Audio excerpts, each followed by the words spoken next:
Salam sejahtera, terima kasih karena bersama dengan saya di Nazilin Unity Channel. Berikut adalah ulasan kenapa keputusan bedah siasat kes Zara Khairina mengambil masa yang lama. Ada orang yang marah-marah di media sosial sampai berani menuduh peguam keluarga Zara Khairina kononnya bersubahat, padahal perkara itu tidak pernah berlaku. Kenapa bedah siasat Zara Khairina keputusannya mengambil masa? Ada orang kata ada orang dalam, ada orang kata ada tangan gaib, ada orang kata sengaja dilanjut-lanjutkan. Semua itu satu tipu daya dan juga hasutan yang tidak perlu kamu percaya. Selain daripada itu, dakwaan kononnya peguam keluarga Zara Khairina bersubahat juga tidak perlu kau percaya. Semua itu tipu belaka. Berikut mengapa berlaku kelewatan keputusan bedah siasat kes Zara Khairina. Saudara-saudara sekalian, bayangkan anak kita meninggal, tapi kita tidak tahu puncanya. Minggu demi minggu, bulan demi bulan, jawaban itu masih belum sampai. Zara Khairina 13 tahun meninggal dalam keadaan misteri. Keluarga kata ada lebam, patah, tanda-tanda yang mencurigakan. Tapi tiada bedah siasat dibuat sebelum pengkebumian. Persoalannya, kenapa? Kebenarannya, prosedur awal sudah gagal. Dalam kes kematian mengejut, autopsi sepatutnya dibuat serta-merta. Tapi ini tidak.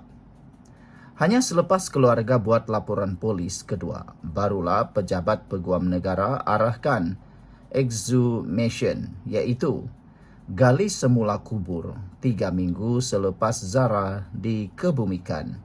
Sebelum kita teruskan ulasan yang hebat ini, jangan lupa tinggalkan komen Anda dengan tanda pagar solidariti untuk Zara. Tapi sebelum itu, izinkan saya kongsikan dengan Anda semua. Ini terapi imun transfer factor for life. Terapi imun yang meningkatkan daya imun badan kita sehingga 400%. Secara umum dan ringkasnya, kita kena penyakit karena daya imun badan kita yang lemah. Kita kena penyakit karena imun badan kita yang bodoh. Tetapi apabila imun badan kita menjadi kuat, kita jadi sembuh daripada semua jenis penyakit. Terapi imun ini mendidik imun badan kita menjadi bijaksana, lalu menghapuskan akar penyakit yang bertumbuh di dalam tubuh badan kita. Cepat dapatkan produk yang hebat ini melalui nombor telefon saya yang tertera, dan produk ini lulus KKM, halal, juga diperakui oleh dokter-dokter di seluruh Malaysia dan dunia. Cepat dapatkannya melalui nombor telefon saya yang tertera. Ingat, ini mungkin jalan yang Tuhan berikan, tunjukkan kepada Anda untuk lepas daripada masalah kesehatan Anda. Saudara-saudara sekalian, inilah yang jadi punca pertama kelewatan. Bila autopsi dibuat lewat, siasatan jadi rumit, bukti mulai hilang, masa juga terbuang. Proses gali semula pula bukan semudah gali dan terus periksa. Ada prosedur mahkamah, perlu saksi, perlu kawalan polis dan pakar forensik khas. Semua ini ambil masa. Tapi persoalannya, kenapa perlu tunggu lama untuk mula proses itu? Dan bila autopsi sudah dibuat, mereka kata keputusan boleh ambil masa 2 minggu hingga 3 bulan atau 2 bulan. Ya, sebab mereka kata mereka mahu ketepatan. Kita faham ketepatan itu penting, tapi keluarga sedang menunggu dengan azab. Adakah ini sekadar kelewatan prosedur atau ada sesuatu yang cuba disembunyikan? Kenapa tidak buat bedah siasat awal-awal? Kenapa bukti digital seperti rakaman suara Zara hanya diserahkan selepas kematiannya? Setiap hari yang berlalu, kebenaran semakin kabur. Dan bila kebenaran kabur, yang tinggal hanyalah tanda tanya dan air mata. Kita tidak tahu apa sebenarnya berlaku pada malam terakhir hidupnya. Tidak, tapi kita tidak tahu. Kita tahu ada seorang ibu yang menunggu jawaban. Zara Khairina bukan sekadar satu nama. Dia adalah anak, dia adalah darah daging, dan dia berhak untuk keadilan. Biar lambat, tapi jangan sampai kebenaran itu mati bersama dengan dia. Saudara-saudara sekalian, berikut pula sebab-sebab kelewatan keputusan bedah siasat keluar. Pertama, kerana prosedur kunci mendahului autopsi awal. Tiada bedah siasat dilakukan sebelum pengkebumian. Zara disemadikan pada 18 Julai tanpa sebarang pemeriksaan perubatan.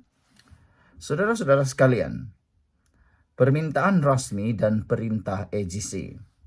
Hanya setelah keluarga membuat laporan polisi yang kedua pada 3 Ogos yang membangkitkan kebangkitan dan kebimbangan terhadap lebam dan kecederaan, dan secara rasmi meminta gali semula. Pejabat Peguam Negara mengarahkan proses ekshumasi semula serta siasatan bedah siasat tertunda lebih 3 minggu selepas kematian. Saudara-saudara sekalian, antara yang menyebabkan juga keputusan lambat kerana proses gali semula dan postmortem dilakukan di bawah pengawasan polis dan oleh pakar forensik, memastikan integriti siasatan. Namun prosedur ini menuntut masa, termasuk mendapatkan perintah mahkamah, menyiapkan logistik dan penyertaan saksi yang tidak cepat diselesaikan. Selain daripada itu, saudara-saudara sekalian, ia juga memerlukan ketepatan analisis yang diutamakan. Menurut sumber, keputusan bedah siasat mungkin mengambil masa antara 2 minggu hingga 2 bulan kerana ketelitian dan kepentingan mendapatkan laporan yang tepat. Akibat kekurangan autopsi awal, keseluruhan proses kini lebih rumit dan memakan masa. Kelima, kerahsiaan kes dan prosedur perundangan. Pasukan peguam menolak untuk mendedahkan sebarang maklumat autopsi sebelum laporan rasmi hospital dikeluarkan. Ia bukan dokumen awam dan hanya boleh diserahkan melalui mahkamah jika inkuiri diisytiharkan. Ini turut menyumbang kepada persepsi kelewatan hasil. Keenam, desakan ahli parlimen dan publicity awam. Ahli parlimen turut mengkritik kelewatan tersebut, mempertikai mengapa prosedur standard seperti bedah siasat awal tidak dijalankan. Mereka mencadangkan kemungkinan campur tangan luar atau penyusunan yang melambatkan proses.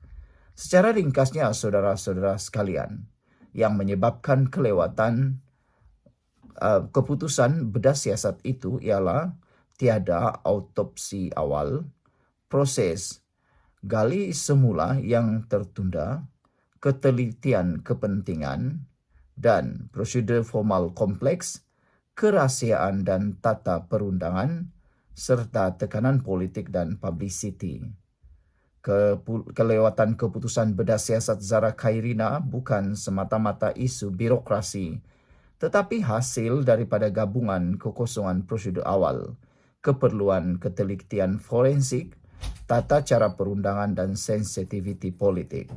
Semua ini menuntut proses teliti dan berhati-hati yang secara semula jadi memakan masa lebih lama daripada kes biasa. Sekian untuk kali ini. Jangan lupa tinggalkan komen anda. Bye-bye.